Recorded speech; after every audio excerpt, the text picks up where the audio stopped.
First of all, it is the 50th episode of this podcast. So, in celebration of that, I do want to share my first food job in a quick story form. But before that, housekeeping, I named this episode after the Lunar New Year, even though the Lunar New Year hasn't happened yet as I'm recording this. I'm recording this on Monday, February 16th at 9 a.m. Lunar New Year is tomorrow, but this episode is coming out on Lunar New Year, which I've resolved is the moon's birthday. So I'm thinking about what to make for Lunar New Year. Maybe fried egg. No, maybe some sort of spring roll that's fried. More on that next week, I guess. So let's get back to my first food job. I want to tell this story really quick in celebration of the 50th episode. I often say that Momofuku Milk Bar was my first food job, which is not exactly true. When I was a little bit younger, I think I was still in college, my apartment got broken into a few times. Well, maybe I was graduating at this point because I lived in an apartment. I graduated early from college, so the timeline is confusing. I think I was still underage. I mean, like under 21. So anyway, all my stuff got stolen, all my camera equipment. I was a photographer at that point, all my hard drives, my laptops. So I decided I needed money, and I got a job off Craigslist to work in the office of a restaurant called B East, B.EAST, which was at 171 East Broadway in what would become Dime Square. I worked in Dime Square many a time, including when Dimes existed. Fun fact, 171 East Broadway actually later became Mission Chinese's second location, which I worked at. It was strange when I went into stage for a shift at Mission Chinese in that building. I suddenly realized that this was the horrible office job that I had had years earlier. Mission Chinese was in a first location on the Lower East Side that was overrun by rats, and they had to relocate. I did go there once for a James Beard Award party. I think Milk Bar won a James Beard Award one year. We were either nominated or we won, and we had a relationship with Mission Chinese, and they threw us a party in their restaurant after hours, which was just them pouring glasses of vodka and handing them out to everybody. So anyway, this restaurant, B East, they didn't like me very much. I don't blame them. I remember the woman I worked for kept the books at this restaurant, and she would tell me to do accounting work that I had no business doing. And I would try and ask her questions like, wait, what do you want me to do? And she'd get mad at me. So I don't even know what I ended up doing. She got mad enough at me that she sent me over to their parent ownership company, which was next door in sort of a high-rise building that held an architecture firm. So that was like a big open floor plan office. They didn't have anything for me to do. I don't know why they asked me to keep coming in. Sometimes I would check out a spreadsheet. They were like, well, we need to give this girl something to do. So the owner of the architecture firm had a cat that was in active kidney failure. So the cat needed to be licking a stick of butter at all times or it would die. They decided that that was a good job for me to sit next to the cat and make sure that it was licking the stick of butter at all times. So I did that for a while. Eventually they told me to go back to the restaurant. So I don't know what happened. Maybe the cat died. I don't know who was watching the cat when I wasn't there. Went back to the restaurant for a while, which was a bummer. The chef was really nice. He did a lunch shift that nobody came to, and we were allowed to order lunch every day. I would always order the steak sandwich, which is maybe why this place ended up going out of business. I worked there for maybe a few more weeks, and then I got a phone call from the woman I worked for saying, "Don't come in. Someone broke into the restaurant and stole all the computers." So that was it for me. Never heard from them again. Actually, that person came in later to Milk Bar when I worked there, and we pretended not to know each other. B East. I think it was like a party spot. I never went there. I mean, again, I was underage at the time, which didn't really stop me, but it didn't seem cool. I pulled up their old Yelp page. I think people referred to it as Beast. I don't know what was going on there. I mean, I think they had like karaoke parties. I'd be curious if it was actually cool or not. One of my favorite Yelp reviews from the Yelp page is from someone named Anna C., who said, "Really depressing." What other updates do I have for you? I have a fridge inventory update. Brian has acquired a Ball brand glass jar of something it has a label maker sticker on it that says turmeric ginger pickle. That is apparently from a small village in India, an unknown origin. He got it from one of the faculty members that he works with, whose husband is from India, and I think they went to India over winter break and acquired this jar of pickle. So the jar wasn't sealed, like it wasn't properly canned, which was sort of a red flag for me. There's a lot of head space in it, a lot of air. I wonder if they got the pickle in a different container and then distributed it into ball jars and then put labels on it to distribute to their friends in the United States. Either way, I mean, it's heavily salted and I guess fermented, but anytime I'm traveling to a different continent, I'm always advised not to eat anything vegetable or fruit forward because of the water that's in there, if you're not used to that water. So I was very skeptical. I didn't want to eat this. I guess I'll get into that when I actually eat this in the episode. Third update before I get into my scent reviews, third and final update. I try not to consume Olive Garden content and talk about it every episode, but here we go. I don't know what's going on, but there is a subreddit called Olive Garden, and I'm now getting email updates sent to my inbox from that subreddit. I didn't sign up for it. Maybe it's because I was looking up that case. So I am getting constant updates about Olive Garden now.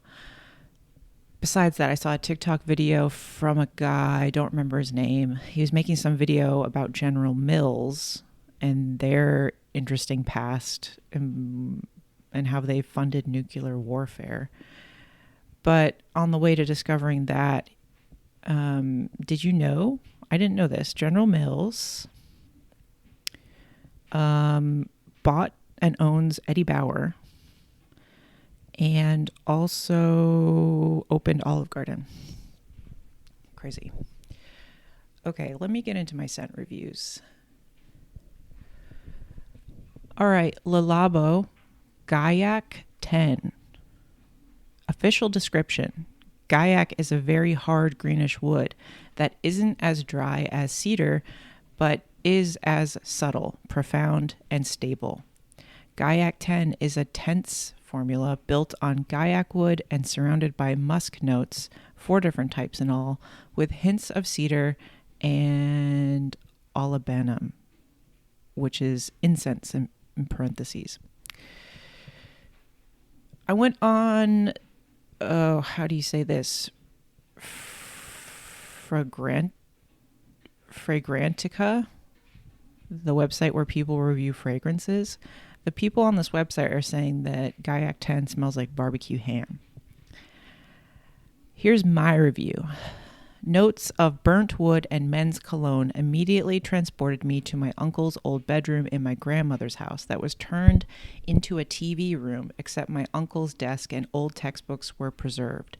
My uncles would watch sports in this room. The burnt wood aspect also reminded me of the living room in my grandmother's basement.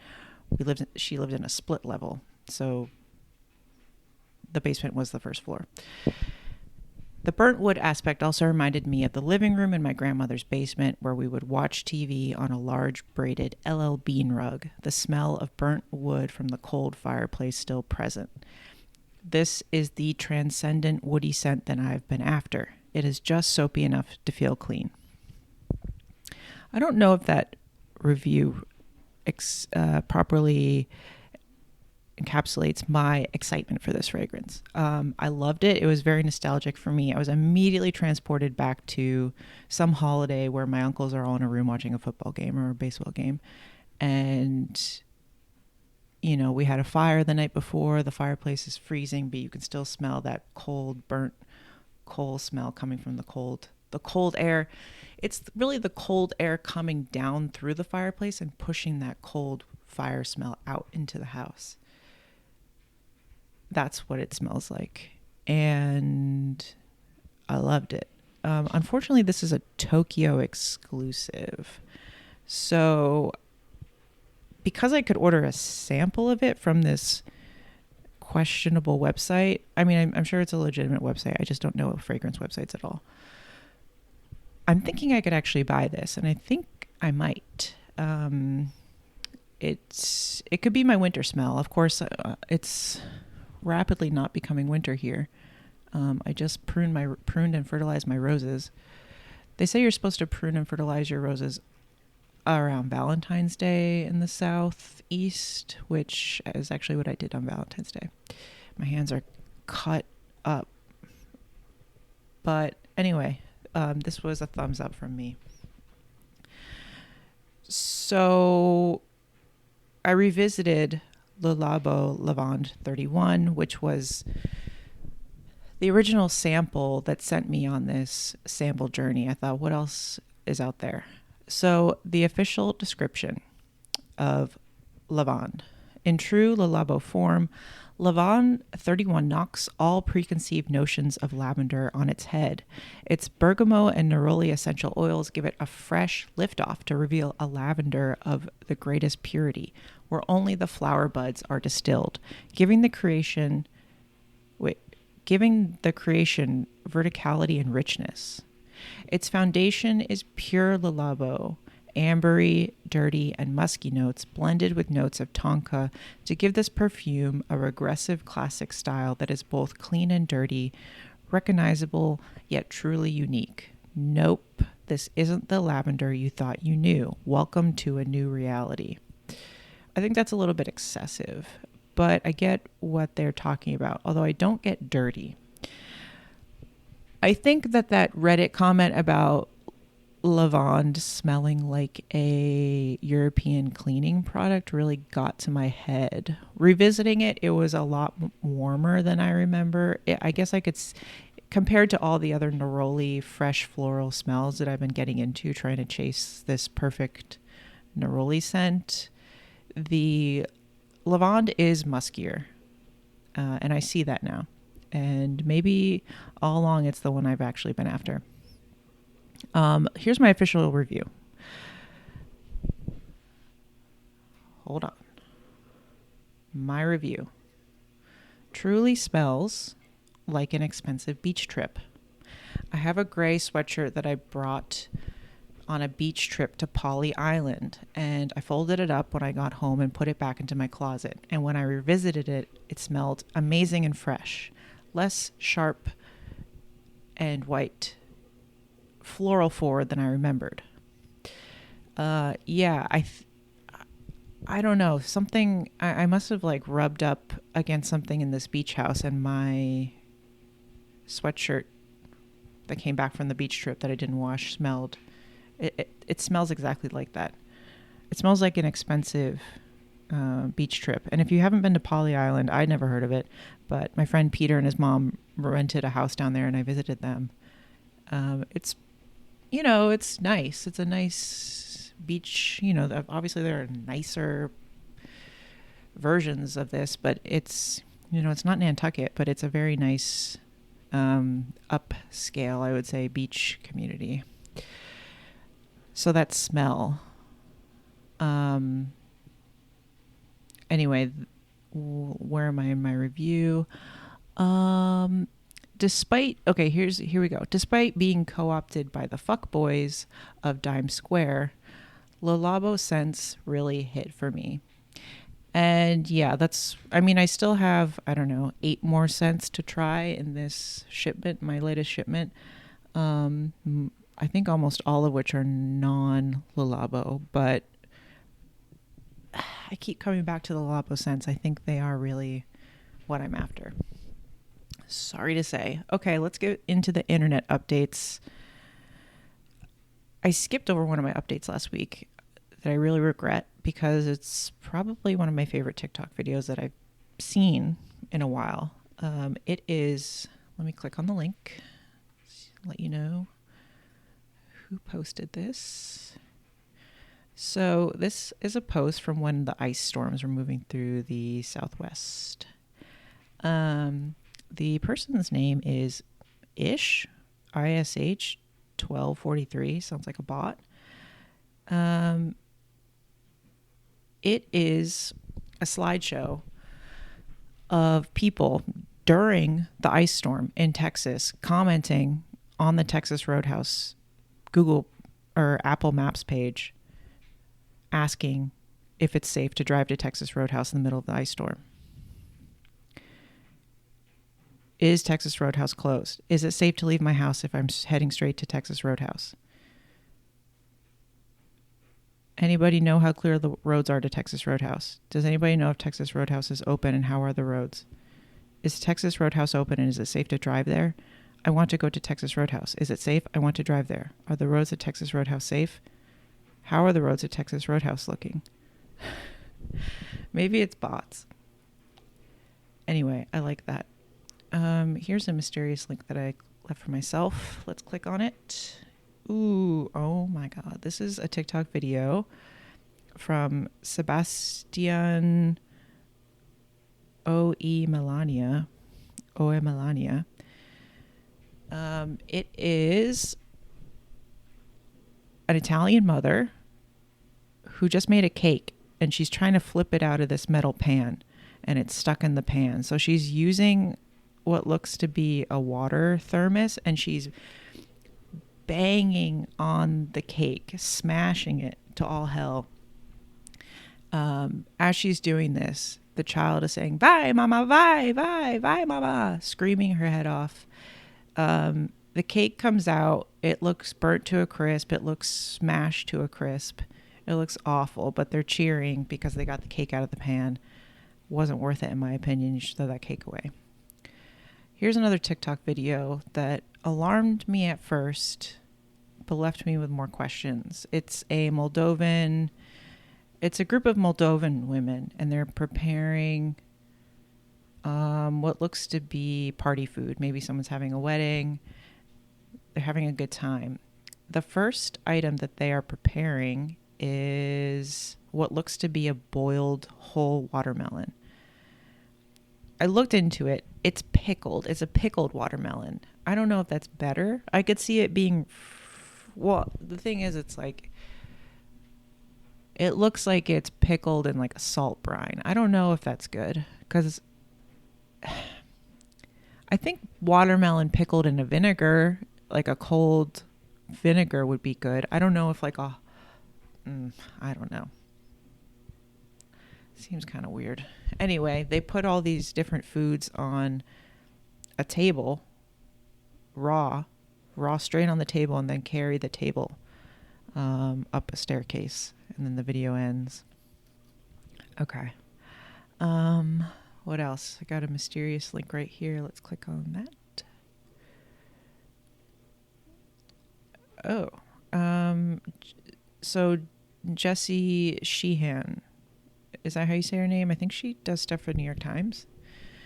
I don't know. I like her content. She does a lot of baking stuff. She gave a tip. American buttercream tip. It is the easiest buttercream to make, but it can be too sweet. So her tip is to put some vinegar in it. That's the tip. That's the video. Let's check out this video. Oh, yes. So I was watching Forensic Files last night, and there was an episode about a man who murdered a woman in a parking lot and went to jail. He was later convicted, but he made an agreement that he would disclose the location of the woman's body that he killed in exchange for Taco Bell burritos and $10,000. I didn't know you could negotiate like that once you're already convicted of murder. You can ask for money. I didn't know that was an option. I also wish that they had disclosed, they disclosed the amount of money that he asked for, but not the number of Taco Bell burritos that he asked for. Was it like an ongoing supply to jail, or was it like 2? Next TikTok video. Oh, this is a TikTok video of someone named Carol J1207 who is using what looks like a medical device, or maybe like a grilling device, and dipping gluten-free Oreos into half and half, then placing them on a baking sheet. She says you can freeze them and they taste like ice cream sandwiches. With the state of ice cream sandwiches these days, this might be your best option, because every ice cream sandwich that I'm finding is horrendous. I just wanted you to know that people are doing this and that is an option. Okay. My second to last internet update is actually something that I posted on the internet. I went through the Epstein files. They are available to look through at your own risk. Obviously, a really dark and horrible trove of it's awful. I am trying to make light of it, obviously, because I went through them and pulled out all the recipes that people share. I saw someone do this with the Hillary Clinton emails. They went through and found all the recipes that were in the emails. And I was like, let me go see what they were talking about in the Epstein files.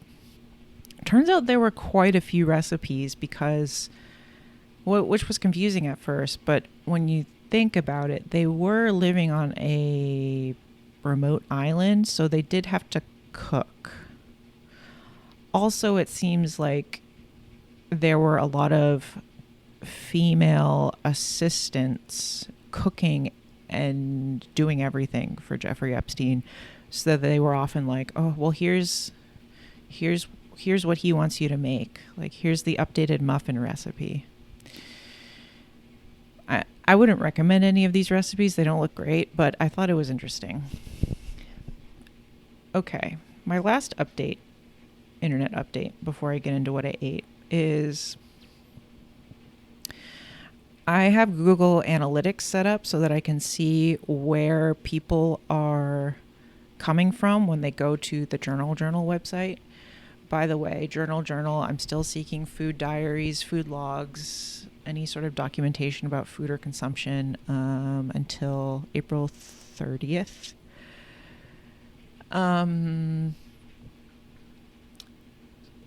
Yeah, so I'm trying to see where people are coming from. I really want as wide and diverse of a submission pool as possible. My sister suggested that I post on Craigslist, which I did. I didn't really get a lot of traffic from that, unfortunately, but I am seeking other promotional pathways and starting to sort of diversify where people are coming from. I think for the first volume of Journal, I was getting a lot of sort of literary folks from the coast, from New York, from Newark, from Los Angeles. I'm getting different people now. I think giving a theme is helpful because the first issue is just general journal entries, and I think that was a little bit confusing for people. Or just too broad. Giving this a food theme for the second issue is, I think, making things more clear to people. We'll see. So anyway, someone from a town called Hillsville, Virginia was on my website, the Journal website. So obviously I had to check it out on Google Maps. I'm checking out a lot of random small towns on Google Maps, but this place was actually kind of close to me. I mean, I don't know. It's still kind of far, but I'm really into all of the restaurants in the town, in this tiny town. So let's check out B&P Drive-In. It's a fast food restaurant. It has 4.8 stars on Google. Let's see. Ooh, they have a website. You know, they have a menu that's been printed out on Google Maps. Let's just check out this website real quick and see if it's real. See what it has to offer us. Okay, their website is a little bit more modern than I was expecting. Okay, it's not really what I'm looking for. So let's see their menu highlights. Quarter pounder with cheese special, chocolate sundae, a burger that looks like it's been stepped on, and crinkle cut fries. Okay, let's look at this menu.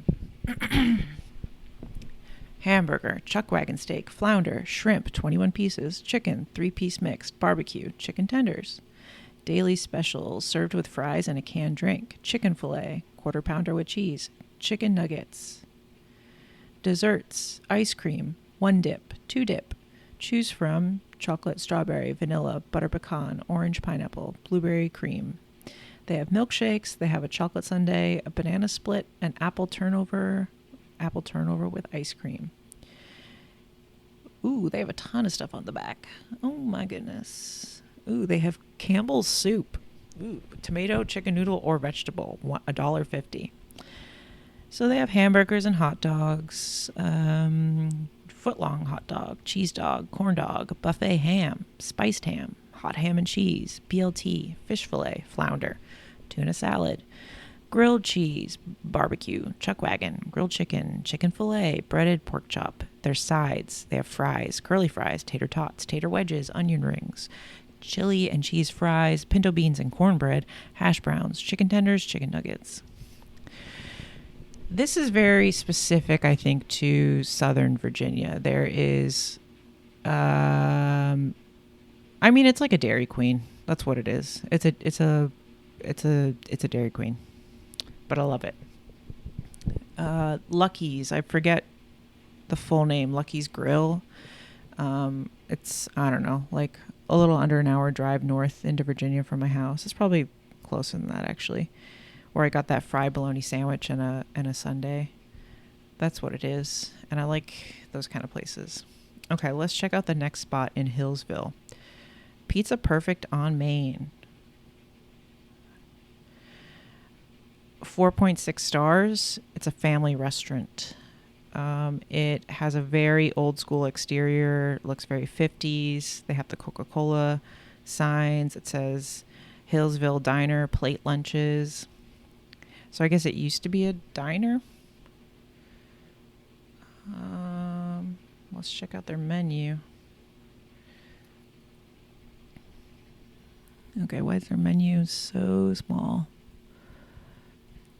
I mean, they have pizza, spaghetti, chicken strips, chocolate cake, Zabola, cheesecake, milkshakes. We proudly serve Pepsi products, along with pink lemonade, sweet tea, and unsweet tea. Okay. Why did I pick this out? I mean, let me see. There must have been... I think the exterior of the building is... I was like, this looks like it could be good. I don't know. But it does have good ratings as well. Let's see if I can find some food pictures. Let's scroll through these pictures real quick and see if the food is looking okay. Okay, what is this? Looks like a calzone. I don't know. Whoa. Okay, that's not a real photo. It's a pizza the size of the earth. This pizza looks sloppy. Ooh, the pizza looks sloppy. No.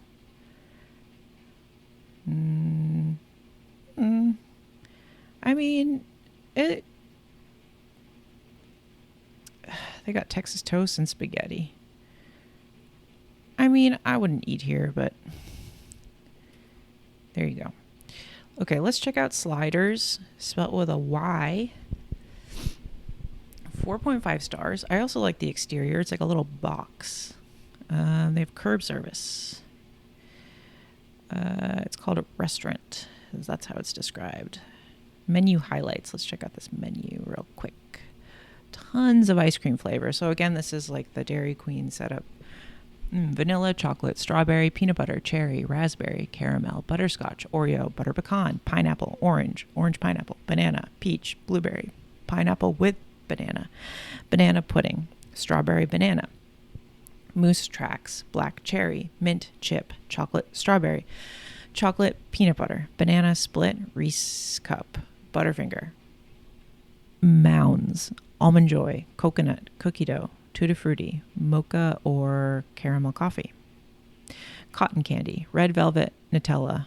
Banana splits are $8 plus tax. Okay, so their highlights: cheeseburger and fries, banana split, red hot dog, signature hot dog fully dressed, and that's that, super finely chopped up coleslaw style. What is this other one? Why don't you have a name? It looks like grilled chicken, cheese, and peppers on a hot dog bun. I don't know about that. Okay, let's check out this menu real quick. So they have burgers and hot dogs. I mean, it's basically the same exact menu as I read you from the restaurant before. They have hush puppies here, though. They have a shrimp plate. Got some salads. It's the same thing. All right, let's check out Earl's Diner. That's my final Hillsville, Virginia stop on my tour. This is classified as a diner, and it has 4.7 stars on Google. Let's see. Let's check out this menu, or let's look at the highlights real quick. Fried squash and Coke slaw. They probably meant coleslaw, and jalapenos popper. Chili cheese fries, roast beef club, veggie plate. Ooh, fried veggie plate they mean. Cheeseburger with onion rings. Meatloaf dinner. Looks like a grilled cheese. And they just got a bunch of unlabeled photos that look like they've been taken from 50 feet away of someone's plate. Okay, let's check out this menu. Okay, they basically copied and pasted the menu from everybody else's restaurant, so nothing new here. Although, look at these sides. Let me just redo this list of sides because it's pretty long. And this is reminding me of places in Michigan and Wisconsin. French fries, waffle fries, onion rings, onion petals, macaroni salad, potato salad, slaw, chips, munchers, hush puppies, buffalo chips, fried okra, fried squash, cottage cheese, fried red potatoes, pickled beets, corn nuggets, peaches, jalapeno munchers, tater tots, baked potato, tater wedges, broccoli cheese bites. Yeah, this is reminding me of some place I went to in Illinois. It must be in my food log, but like a long time ago now. Munchers. I've heard of this before. There's like an old school place near my office that does munchers. I think it's a potato thing. I think it's like a coin, like a potato coin. But like mashed, like a hash brown. I would go here. All right, that's all I got from my weekly updates. So let me go ahead and get into what I ate last week. Okay, February 9th, 2026. It was a Monday, 9 a.m. Counterculture coffee with half and half made at home and a bowl of cornflakes with milk. 1 p.m., Whole Foods restaurant-style tortilla chips and Taco Deli white queso with jalapenos. 5:30 p.m., Kettle jalapeno potato chips and 2 Malvi passion fruit marshmallows. 8 p.m., Haagen-Dazs dulce de leche and Bluebell coffee ice creams. Nice. So I basically ate corn all day. Cornflakes, corn chips, then different type of potato chips. Yikes. Yeah, I don't know why I didn't eat dinner. I don't know. I do love these Malvi marshmallows. They were on sale again. They're not on sale anymore, so I probably won't be dipping into the other flavors, which didn't appeal to me, to be honest. It was like peanut butter flavors. I don't know. I do love these despite bovine gelatin being listed as an ingredient, which sounds horrifying. I will say that eating a scoop of Haagen-Dazs ice cream next to a scoop of Bluebell ice cream, wow, you can really notice the quality difference. Bluebell is economical. You can get a half gallon on sale for like $7. Haagen-Dazs, I think, used to be a pint. I think they're down to 14 ounces. But, the Haagen-Dazs is very, very noticeably creamier. Real big difference there, I gotta say. So, yikes. February 10th, 2026, it was a Tuesday, 9 a.m. Counterculture coffee with half and half made at home and a bowl of cornflakes with milk. 12 p.m. Kettle jalapeno potato chip crumbs. 1:30 p.m. Heritage Grains sourdough toasted in butter with goat cheese and sriracha made at home. 5:30 p.m.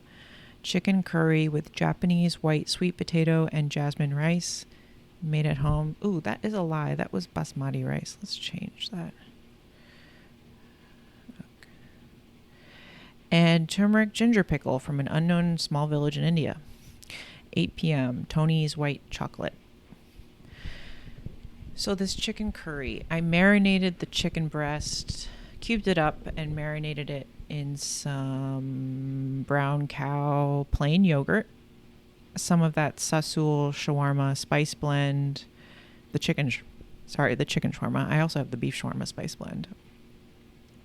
The chicken shawarma spice blend is pretty garlic and paprika forward. Garlic pepper and then some Aleppo pepper. The curry itself, I melted some butter, sliced some onions and browned them, slowly sort of browned and caramelized them, faux caramelized them. I didn't do a straight up caramelization. I don't have hours on hand. With some mustard seeds, try to get them to pop, and then I added grated garlic and ginger, some generic curry powder that I have, tomato paste, let all of that sort of get into all the butter, and until the oil separates, make sure everything is all toasted. Added a bottle of passata, and then I added cream. It was pretty good. I think that using this Lebanese shawarma spice blend sort of threw off the balance of flavor. I don't know. It was a little too overpowering. The Japanese white sweet potato in the curry was nice. I don't have regular potatoes right now. And then I added some of this turmeric ginger pickle on top. Extremely salty. Very turmeric forward. I don't love the straight up taste of turmeric. And then the whole next day I kind of felt sick. Like something wasn't right. And I wonder if it was the turmeric ginger pickle. Maybe it's because I'm eating potato chip crumbs for lunch every day. And then at night I took a big hunk of a Tony's white chocolate bar and ate that in the shower. It was too sweet, and I thought about just letting the rest of the chocolate melt in the shower water into the drain, but I did eat it. It was disgusting. February 11th, 2026, it was a Wednesday. 7:30 a.m., leftover coffee with half and half.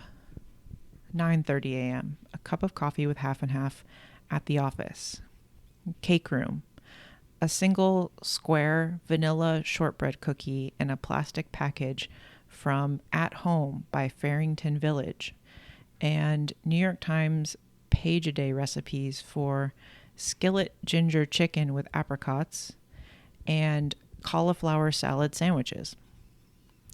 10:30 a.m., a turkey and avocado BLT, a side salad, and a small coffee with half and half from 1922 by Carolina Coffee Shop, I think it's called, in Chapel Hill, North Carolina. 5 p.m., a slice of pepperoni pizza from Whole Foods and a pour of GT's ginger kombucha. 7:30 p.m., half of a hazelnut cream shortbread cookie from the Whole Foods cookie bar and a Malvi passion fruit marshmallow. Very exciting to see a lone cookie available in the cake room. I had to look up what Farrington Village was. I think it's like a bread and breakfast type inn place that might also be historical in Pittsburgh, which is where Disney is building their next gigantic neighborhood for seniors.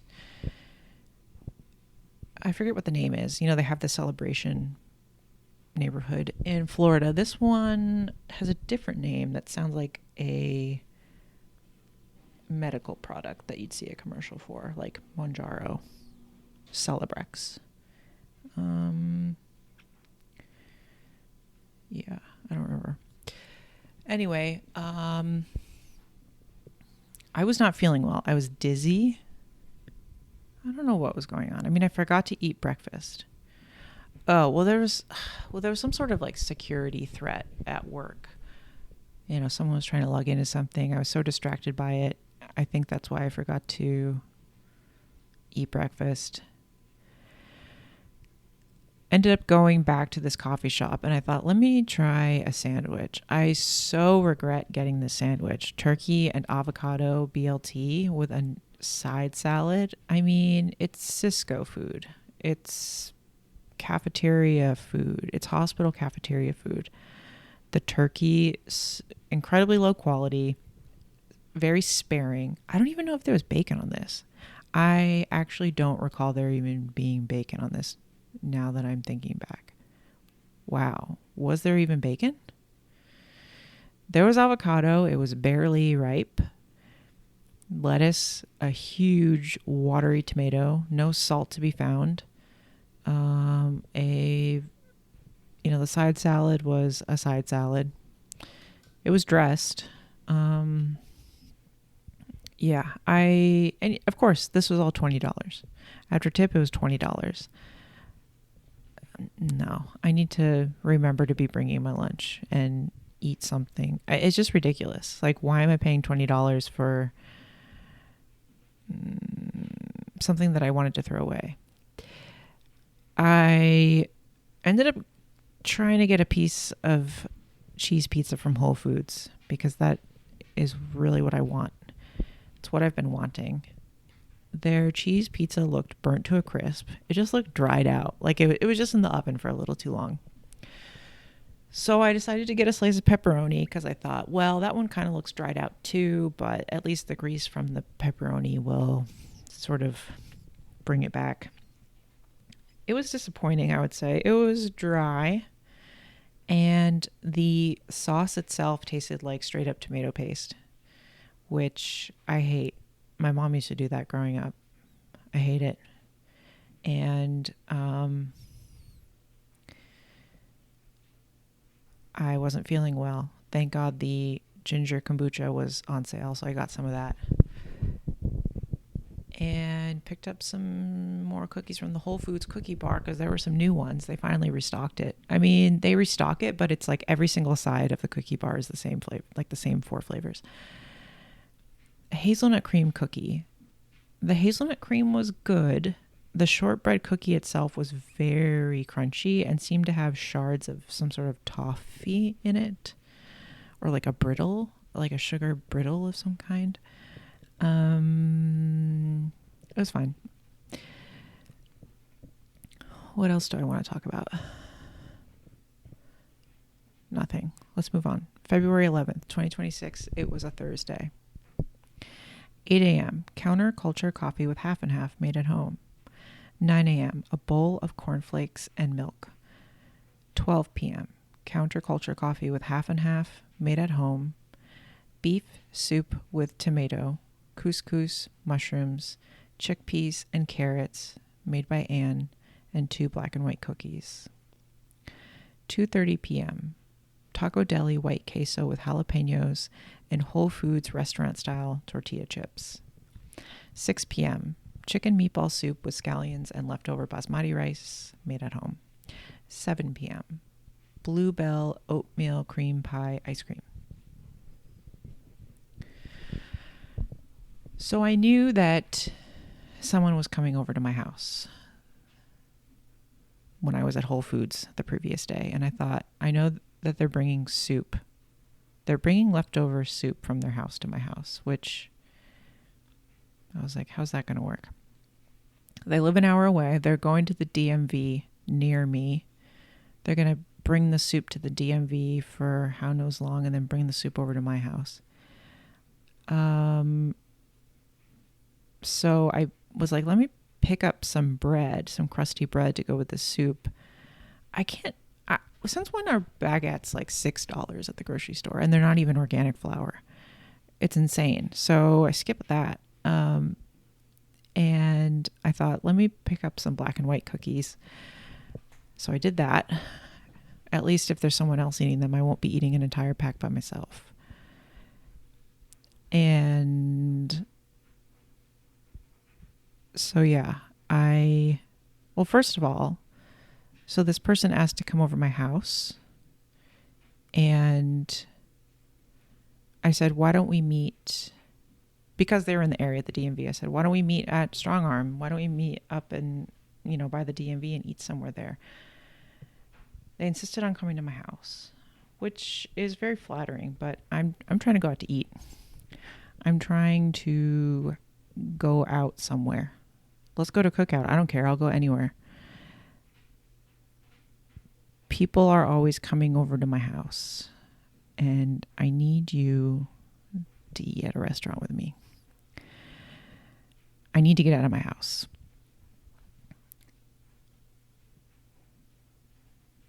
Anyway, so I sat at my house and I waited.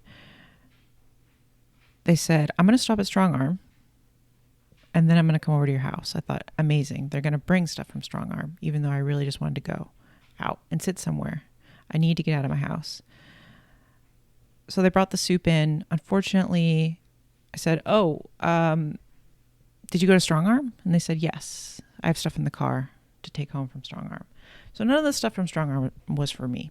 So we did eat this leftover soup, and I made coffee. And so I was definitely over caffeinated that day, and then broke out the black and white cookies. I never know how much, first of all, not all of the soup was for me. I think that it was still leftovers to take back home. So I didn't eat a lot of soup. So I did end up making myself queso after that.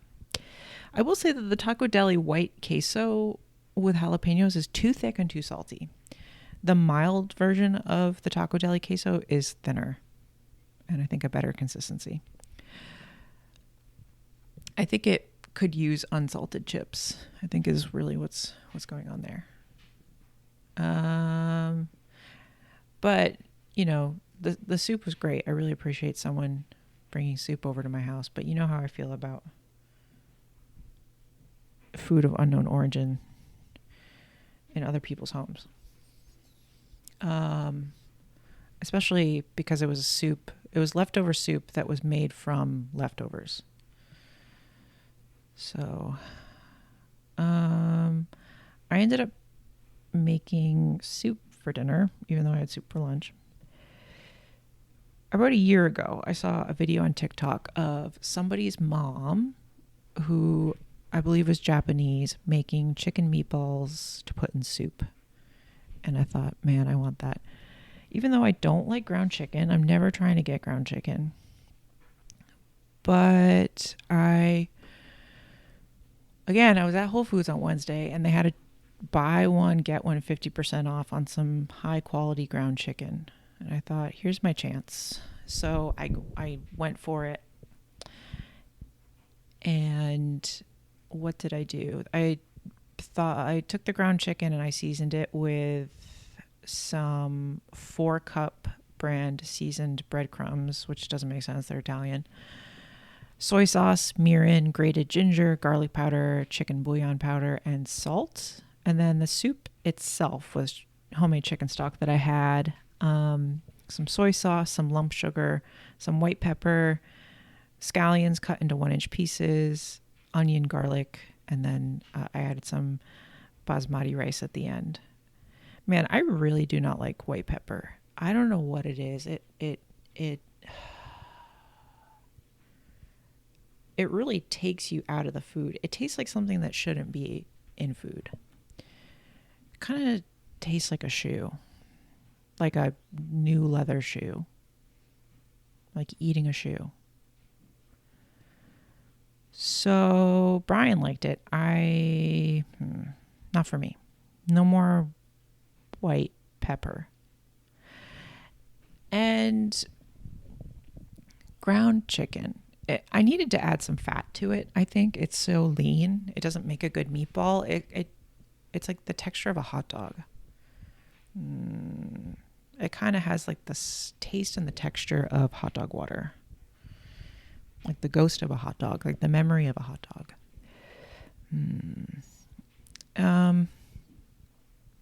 I'm back onto this oatmeal cream pie, Bluebell, which was the first Bluebell flavor I ever tried and got me into Bluebell. I will say the best soft serve flavor that we ever had while I worked at Momofuku Milk Bar was the oatmeal cream pie. That was the best. Second best was the sour gummy worm flavor. Neither of these flavors froze properly and were an absolute nightmare to try and get out of the machine. But it didn't matter. They were so good. It was really a task coming up because we had a dual flavor soft serve machine.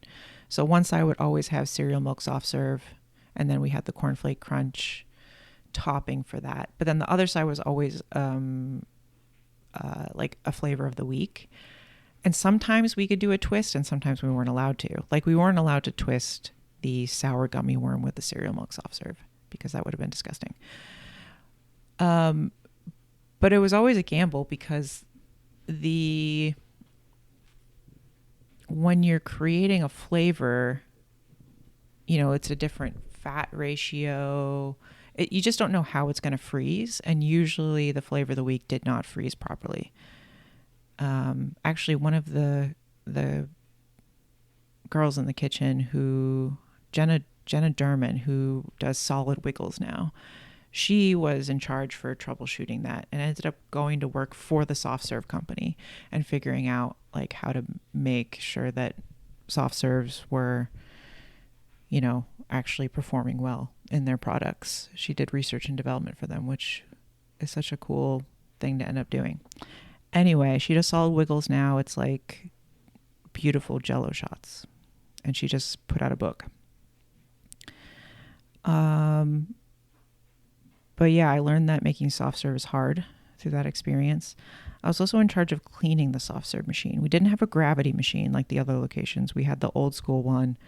And I had to take apart and clean the entire soft serve machine while being the only person also behind the register and pulling espresso shots, doing everything. It was an absolute nightmare. Yeah. But that was a great soft serve flavor. February 13th, 2026. It was a Friday. 7:30 a.m. Counterculture coffee with half and half made at home. And a bowl of bran flakes with milk. 9 a.m. A cup of coffee with half and half at the office. Cake room. A plastic clamshell container of Wegmans mini assorted cupcakes. 4 out of the 12 remaining. And New York Times page-a-day recipes for pickle soup and chocolate lava cake for 2. 11 a.m. Leftover chicken curry with rice at the office. 3:30 p.m. Jasmine tea, pork, shrimp, and leek dumplings, spicy oil-splashed chili broad noodles with yuk choy, and eggplant with garlic sauce over rice at Chengdu 7 in Cary, North Carolina. 6 p.m. Half of a lychee blossom chocolate, half of a passion fruit elderflower chocolate, and half of an Earl Grey chocolate from Escazu Chocolates in Raleigh, North Carolina, and a black and white cookie. And black and white cookies, multiple, plural. Okay, let's talk about Chengdu 7. I typically avoid restaurants and bands with numbers in their name. But Taipei 101, which I talked about last week, and Chengdu 7 are proving my theory wrong. First of all, let's talk about the ambiance. Brian described it as, it felt like a gas station. Felt like a gas station where the shelves are sort of maybe a little too close together. You're not really sure how to walk through it. I didn't know how to navigate. Brian was there before me. He was in the back waving at me, and I did not know how to get to the booth that he was sitting at. They were playing smooth jazz Weather Channel music the entire time. There was this wallpaper all over the walls. It was like a blown out airbrush pattern mural of people fighting. It was like a textured mural wallpaper. The texture made me think that it was maybe originally intended to be a backpack or a reflective strip on a sneaker. The booths themselves were covered in an electric blue vinyl. There was a man trapped in a plexiglass booth in the middle of the restaurant who was slamming dough on a table and hand pulling the noodles. To top it all off, fluorescent lighting. So this place is known for their handmade dumplings and noodles. We've been wanting to go there for a while, but then TikTok has been feeding me their videos, and I was like, we have to go.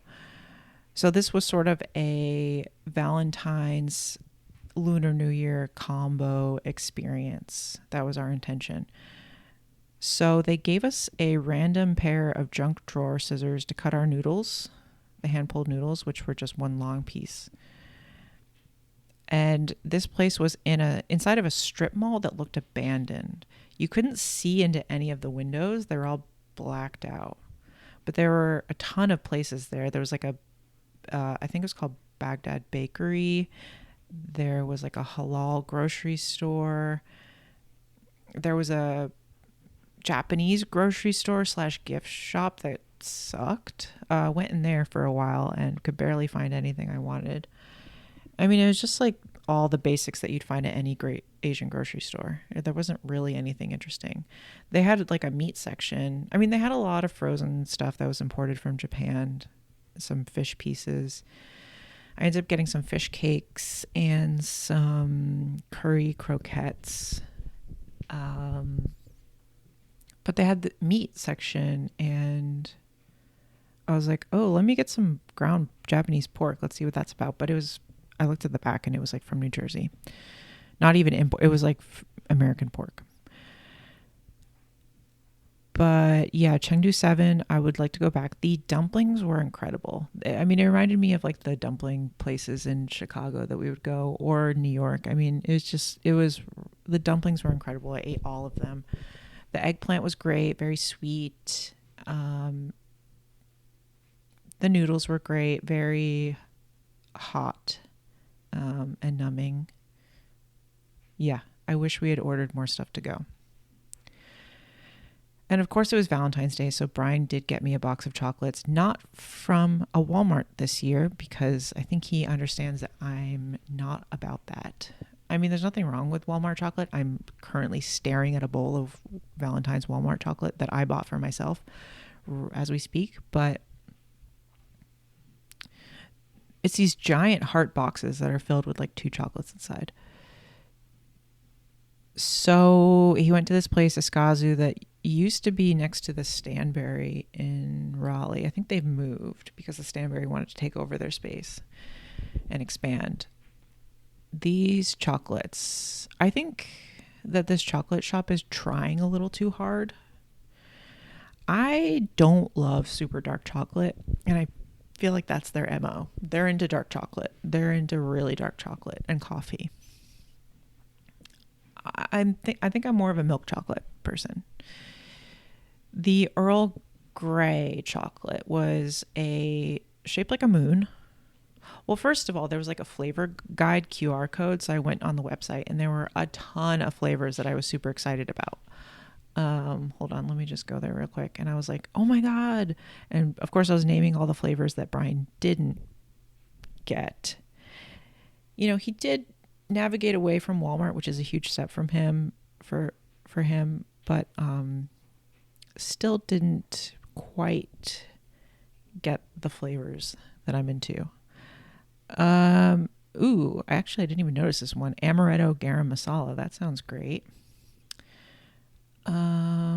Bahama Mama Heart. Dark chocolate ganache made with pineapple jam, coconut rum, orange juice, and grenadine. I would like that. Blood orange chai, maybe. Black tea chocolate. Carrot cake dulce de leche. Yeah. Dirty chai. Dulce de leche. Denali triple berry. Whoa. Dark chocolate ganache made with foraged Alaskan blueberry, lingonberry, and crowberry jam. Marshmallow fluff. French 75. White wine pâte de fruit layered with gin and lemon dark chocolate ganache. Nice. Honey cinnamon caramel. I don't know. I don't like honey. Let's see. Lemon coconut caramel. They have a lemon cayenne. A lemon jam. Lychee lemon zest. They have a mole flavored chocolate. A couple passion fruits. Passion fruit chocolate caramel. Raspberry hibiscus. Shoyu caramel. Single malt scotch. Serapia coconut. What's serapia? Hold on. Serapia. Oh, tonka beans. Yes. Which can kill you in large quantities. Strawberry daiquiri heart. Tequila lime. Strawberry balsamic. Of course. So let's talk about the flavors that Brian did get me. Earl Grey. Dark chocolate ganache infused with Earl Grey tea. Lychee blossom. Dark chocolate ganache infused with lychee blossom tea. Passion fruit elderflower. Passion fruit pâte de fruit layered with elderflower ganache. Vegan, contains alcohol.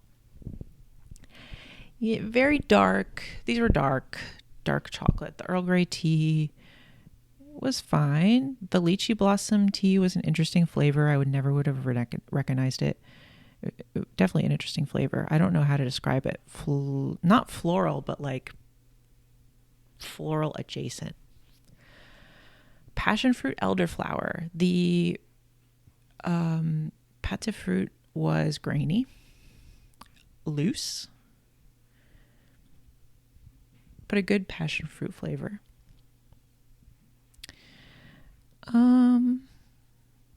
You know, these were sort of complicated chocolates. They remind me of the chocolates that we made at Good Ambler that were airbrushed, and a nightmare to clean. We had these molds and then they would be airbrushed with different designs and then filled with chocolate and then cleaning them. Ugh, might as well throw them away. Start over. You can never get them clean. I don't know. I wish I'd gotten Dietz's chocolates. That's what I wish. But these were super interesting to try. February 14th, 2026, it was a Saturday. 8 a.m., leftover coffee with half and half. 10 a.m., leftover curry over basmati rice. 12 p.m., a pour of GT's ginger kombucha. 2:30 p.m., half of a double smash burger, half of a chicken tender with ranch, cheddar peppers, and a soft pretzel with cheese sauce from Sonic in Creedmoor, North Carolina. 6 p.m., half of a bourbon chocolate caramel, half of an oliva oil heart, half of a bananas Foster chocolate, and half of an orange rosemary heart from Iskazu Chocolates. 7:30 p.m. Leftover noodles and eggplant from Chengdu 7. By the way, I tried a strawberries and cream zero sugar Dr. Pepper that was left over from a Valentine's Day Thirsty Thursday party at work. There were all these boxes of leftover sodas. This tastes exactly like a pink Starburst, which is controversially my least favorite Starburst flavor, but actually makes me a great person to share Starburst with. I had to go get fertilizer and amendments for my roses in Creedmoor. So I stopped by Sonic. I've been really meaning to try their smash burgers, which was good. It was a good smash burger. It could have used more salt. It had a cheese sauce on it, a burger sauce, like a pink reddish burger sauce, diced onions and pickles. I don't know if I needed all the sauce. I think I needed just straight up salt. The chicken was decent. The ranch was salty, so maybe I should have put that on the burger. I now have 2 packets of barbecue sauce and 2 packets of ranch from Sonic in the fridge. Side note, I was cleaning out the fridge the other day and found an additional ramekin of Cookout buffalo sauce from when my sisters visited, and the Cookout employees gave us fistfuls of sauce. I thought I was out, but I'm not, so some great news there. The jalapeno poppers, which they call cheddar peppers, were good. I thought they were great. I think I've actually had them before. Actually, I don't remember. You know how jalapeno poppers have that like cream cheesy type filling? These were like a liquidy, like the same texture, but cheddar flavored. The pretzel was confusing. It kind of let me down. It was a little bit soft. Obviously it was soft. It was a little bit sweet. The texture was great, but it kind of was bready, too sweet. But I did end up eating the whole thing. I found out recently that there is a stuffed pretzel place that is open in Raleigh. Its original location is in Wilmington. Let's check it out. I put a link. Crofton's Pretzels in Raleigh. Stuffed soft pretzels. Let's look at the menu. I'm hearing some good reviews. So they have regular pretzels, which people say to skip. They have pretzel hot dogs. Savory stuffed pretzels. So they have like the 2 ear holes, and then the bottom ring is the stuffed part. So here are your options. Chicken bacon ranch, spinach artichoke, cheese and pepperoni, cheesesteak, chicken salad, mac and cheese, garlic parm, cheddar jalapeno, dill pickle, crab dip, but crab is spelt with a K, loaded mashed potato, pimento and bacon, buffalo, in parentheses, chicken available, vegan cheese, hot honey pepperoni, the Italian. They have sweet stuffed pretzels. Here are your options: Nutella, cheesecake, brownie, apple pie, cherry pie, blueberry pie, strawberry pie, raspberry pie. They have dips: cheese, yellow mustard, spicy deli mustard, horseradish mustard, Polish mustard, Dusseldorf mustard, honey mustard, ranch, marinara, icing, ketchup.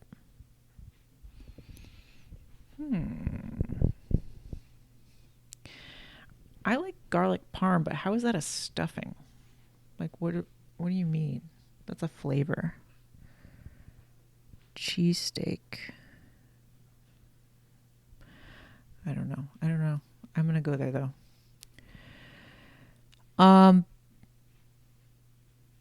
Yeah, overall, I think Sonic is a good fast food option. It was expensive. It was $22 for all of that.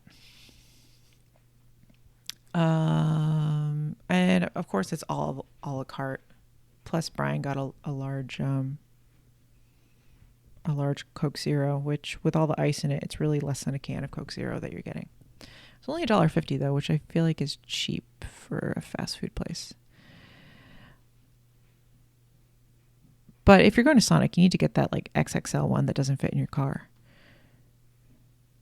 Let's get into these chocolates. So the bourbon chocolate caramel tasted like alcohol, for sure, in a good way. The oliva oil heart kind of tasted like sunflower oil. I bet they use like a sunflower oil, olive oil mix or something. The bananas Foster I was avoiding because I hate bananas, but it was my favorite, I think. The cinnamon and the rum flavor were good, and the banana flavor was subdued. The rosemary orange chocolate was very rosemary forward, which to me, like a sweet take on rosemary. I don't know. I just think about steak and potatoes when I taste rosemary, so it didn't really work for me. But yeah, overall, I think this was a better round flavor-wise than the first round. And I'm being mean. These are very nice, high-quality chocolates. But I think at the end of the day, I want like a middle-of-the-road, old-school family chocolate shop type experience. February 15th, 2026, it was a Sunday. 8 a.m., counterculture coffee with half and half made at home. 10 a.m., orecchiette with arugula, butter, parmesan, and Romano cheese made at home. 3 p.m., tortilla chips with guacamole, nachos with grilled chicken, queso, sour cream, and refried beans, and a margarita at Toros Tacos and Tequila in Franklinton, North Carolina. 5 p.m., a pour of Fleur de Mer Rosé at Brian's parents' house. So yes, we did go to another Mexican restaurant named Toros that may or may not have given us food poisoning. Our other option was a sports bar called Bleachers that has a 25-foot television. Brian's parents go there sometimes. They say, oh my God, you've got to go to Bleachers. They have the TV bigger than my house. Now, I did want to go to Bleachers. Their food looks decent. I mean, it looks like decent bar food for the area. But we did, unfortunately, end up getting Mexican food. I got a big sloppy mess of nachos. Brian's mom asked me what I was getting, and I said, you know what, I think I'm going to get nachos. And she said, that's nasty. And they were. It was an embarrassing... I mean, I don't think it's inherently embarrassing to order nachos. Really what I wanted was chips and queso for my main, but I feel like that's not socially acceptable. So I ordered the nachos that came with queso on them. You know, I wish it came with some vegetables too, but it looked like a mess. It looked like a bunch of food fell on a plate from really high up. Big and sloppy. They were good, I guess. The margarita tasted like watered down orange juice. I mean, it was obviously from a mix. And then on the rim, instead of it just being salt, it was also citric acid, which, oh man, it was quite an experience. Brian was concerned that it might have been a chemical cleaning agent on the rim. I did end up eating all of it because the watered down mix needed that citric acid to make it taste like anything. The guacamole was gray. Not good. It felt like they put a bunch of water in it and watered it down. I don't know. And they put like a light up thing in the bottom of your drink, which feels nasty. Like obviously they were using them. I don't know. Made buttered noodles for breakfast that day. Really because I didn't know what was going on. We knew that Brian's mom wanted to go to dinner, but in Southern language that could mean noon. So I was like, well, I'm not going to make a big breakfast if we're going out to lunch at noon. Eventually we realized that it was going to be around 2. So I just made some buttered noodles. I don't know. I wanted to use up this arugula in the fridge. Sometimes the arugula that you get from the grocery store is like eating pieces of printer paper, just like really spiky. So I didn't want to eat it like in a raw salad. I needed to cook it in something. So that's what I did. Unfortunately, I still have some left. So, and I do want to mention closing thought on this taco experience. So it's like, I don't know, like 15 minutes from my house, there's a town called Franklinton that was historically one of the poorest places in the area. You can still sort of see it, but this, investor came in and bought up all the old storefronts and opened up all these restaurants. I mean, it makes sense. Like, if you're going to make money in restaurants, you have to have multiple things going on to make it work. So he opened a place called the Slammer that Brian's parents go to all the time. It's the old jail. It's like a whiskey bar, whiskey and cocktails. Same, it's in like the middle of nowhere, but the cocktails are just as expensive as any place in New York or LA. It's so stupid. They have a lot of homeowners association meetings there. What else do they have? They have like a coffee shop with live music called Owl or something. They have an Italian place. They have a seafood place. They have bleachers. Anyway, their final establishment that they opened, I believe this is their establishment, is a restaurant. The logo is in the font. What is that font? It's like some 90s font that was very popular. It's like one of the ones that you get with Microsoft Word. It's like, maybe it's called Curly. It's probably called like Curly Q or something. It sort of looks like a Mary Englebright, like 90s stationery font. Anyway, there's a cigar bar that uses that font for their sign that is called Tap That Ash. All right, I'm going to go. But I'll talk to you next week. Happy Lunar New Year. Happy birthday to the moon.